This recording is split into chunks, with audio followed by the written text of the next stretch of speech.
Alright YouTube, welcome back to another video. In today's video we hit a pretty decent little upper body day. Wasn't really too bad. You know, kind of stopped going fast on these reps. Like my progression kind of slowed down a little bit, but not really much. And the reason for that is because, again, I hate when I always get this. I always want to lift more, knowing dang well I'm going to plateau again. It's not fun. But yeah, so I once again hit it 225 per 6, which I'm pretty proud about that. It means my strength technically really hasn't dropped that much, or dropped a whole lot. So right now we're chilling. Hit that pretty nice rep, and instead of just going lower weight, I decided to again hit 225 again, the reps. And this one, I believe I got 4 reps of this. Pretty standard, a 2 rep decrease isn't really a whole big of a deal. The fatigue kicks in no matter what. So it's not really a big problem. But I need to do a deload this week, like on my next bench day, which would be obviously my push day, because I run a UL TPL split, upper lower push pull leg split with 2 rest days. And essentially I need a deload on my push day. I mean, legs, I like going heavy on legs because I have a lot of leg day recovery, because I would squat on Tuesday, I rest Wednesday, and then I hit push on Thursday, I hit full day on Friday, and I do once again on Saturday legs, and I rest on Sunday. And obviously Monday's my upper day, and Tuesday's lower day, yes. But yeah, right now I'm kind of focusing a little bit more on legs, because I mean, I also want obviously all 3 lifts to go up, but there's like some certain parts where you just have to let one progress over the other. You gotta like put more time into one lift, because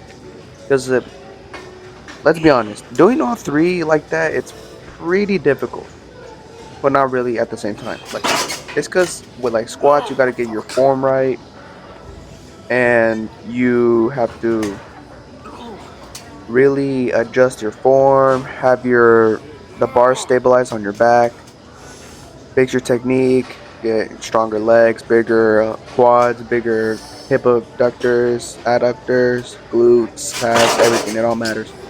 Same with like bench, for example. You gotta get a stronger chest, a stronger shoulders, stronger triceps. And sometimes you get a little too overwhelmed with that, so sometimes you gotta put one aside for a little bit, but not completely just leave it alone like that. I mean, you're still doing the movements, you're practicing in the movements, because getting strong on SBD is a lot of more technique than strength, because technique is what matters the most. It's what gives you the most out of your strength, instead of just getting strong on the movement and then you just don't really have the technique to allow you to push a little more weight or have good form, and won't completely like destroy you like that. But right now, because I haven't been squatting consistently, but I'm still able to squat over 315, which is a pretty good sign that I can reach 405 pretty fast. I remember when I used to train back then, before I started posting videos, I hit 405 for 1, because I used to go to this EOS gym, but I quit the gym because it was pretty packed, and I could not record videos. I essentially wanted to start making videos back at that gym, but it was way too crowded. It looked like a Black Friday mall, and I was like, no, it's impossible to record. And it pretty much is a whole mess, and it's pretty much impossible to record normal videos. Not that I ever had complaints before, but I mean, I like to respect people's privacy, and then when there's way too much people, I hate when like the camera at angles that that they're in the way of the walkways and stuff. So I was like, nah, screw that. I'd rather pay a little more to go back to the LA Fitness. I mean, I grew up in this gym. Like, if you guys don't know this about me, the exact gym I'm at right now, that's the one I grew up in. I used to start working out since I was like 14, but I've grew up basically in LA Fitness, and I've been at EOS for like over just one, well, not over, but like for at least a year. But I had to move back because I've been really wanting to make videos, and I was like, yeah, it's really impossible to do it. But anyways, Yeah, so right now I'm focusing more on squats and stuff. I want to get back to my 405 squat. When I used to do it at EOS, that's the first time I hit a 405 squat, which was at EOS, and with pretty good form. I don't know why I didn't record it. It's because that was before I figured out the fact that I could use the camera and scroll to the right of the like picture button, and it will automatically record, but you can still listen to your music. But I just realized now that I still have my old phone that I'm able to listen to music, and now I'm gonna be able to record cinematic clips, which is gonna make the videos more cleaner, and it'll be full screen, I believe. And I'll be able to listen to the music. Because what's concerning is because the music hypes you up. It gets like you get all pumped up, all excited. That was basically why I couldn't do it, and that's why I didn't record it. Because obviously I wanted the music to hype me up, so I can get that pump and that PR with like the background music just screaming at me. You know what I'm saying? Get that little adrenaline rush to hit the lift. Even though the majority of the time it's just placebo, but you just get that little like adrenaline, which feels good, which is amazing. But yeah, I really want to get back to a 4 or 5 squat. I mean, I hit 345 the other day again, and I'm seeing that my squat's going well. It hasn't dropped. I'm still hitting legs, but I haven't really been consistent a few uh, a few weeks ago. But now I'm starting to lock in, do some pause squats, go heavy on leg extensions, heavy on on hamstring curls, and oh, a little quick tip, you guys. Do your calf raises on a leg press machine. You can load a more weight and you get a even better stretch compared to like the normal seated calf raise or the calf raise machine. So essentially, it's better if you do it on the leg press, and you get a better stretch out of your calves and a nice bigger pump. And trust me, it will leave your calf sore. But anyways, oh, and also make sure that your at hip abductors and adductors, those are really a big key to having a good squat. That will help stabilize and helps transfer of power, keeping you stable. Because of strong glutes and like hamstrings and all the leg muscles play a part in squat. You cannot skip them.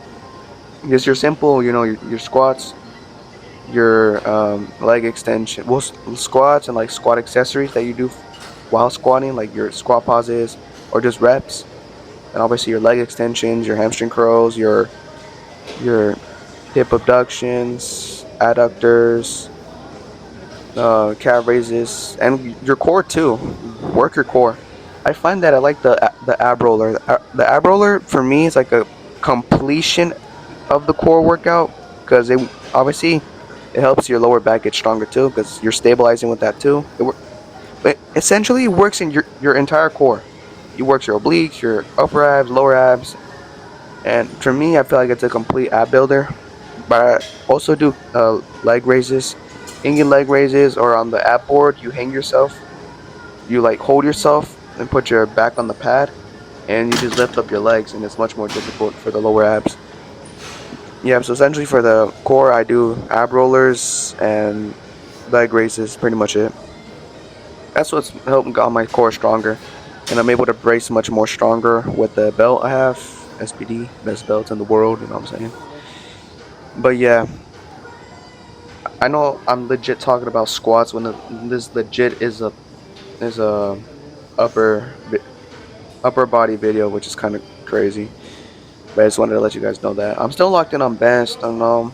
I want to get back to deadlifting, but I haven't been deadlifting because I've been wanting to try to go back to sumo, but I've been really doing more stretches. I'm doing like butterfly stretches and like frog pose stretches, and also been trying to do like those hip adduction stretches.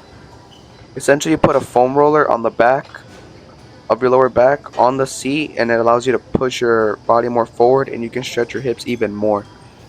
That's a big tip I heard from this guy named Hao Chen. Really good tip videos from him.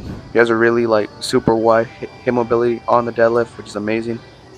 I know obviously I'm not gonna be like that super flexible uh, person, but you do somewhat get good flexibility from training that, and it also allows you to be more upright.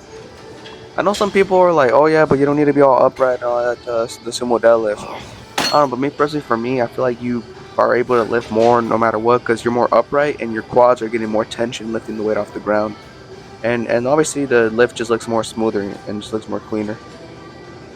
It looks like a smooth little deadlift. You just whoop and just pick it up. But yeah, I've been doing a lot of that. That's why I haven't been really deadlifting because I've been wanting to get my hips open up even more. And I'm essentially just doing stretches before I deadlifting. Obviously, don't do like those whole stretches while you're gonna deadlift on that day because it could cause an injury.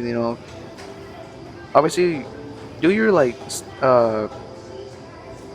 those moving hip openers, like a simple like squat and open your hips around. Like move your legs around to open your hips. Obviously, that's fine to warm up your hips for deadlifting. But yeah, obviously, this upper body day wasn't that bad. Oh, and also that tricep machine. You guys are wondering why am I doing the the seated tricep extension when I should be doing it on the cable? Hear me out. So essentially, when I was doing is I was doing one-handed. Yeah, you get an amazing pump from doing those. They're really difficult to do. Even like a 70 pounds is really hard to do. Like you you get an amazing pump because you're really strict. You're you lower your seat more and you put your arm on the pad and you essentially just using your whole tricep strength. And my triceps were sore for like 2 days from that, which surprises me because many people hate on that machine. But sometimes even some bad machines that look bad, when you know how to use them or use a simple little trick, you can make them work. Trust me.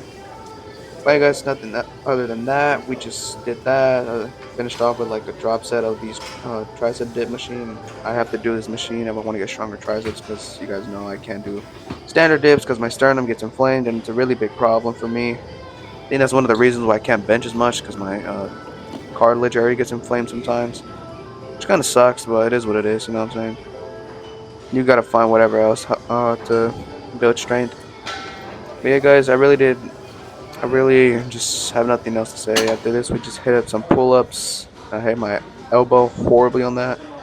Hey guys, I'm gonna just let you guys off here. Make sure to like, subscribe, support the channel, help your boy out. Posting a lot of videos frequently. Check out my TikTok. I posted a new video there of me squatting. Pretty amazing video. Alright guys, I'll just catch you guys in the next video. Peace.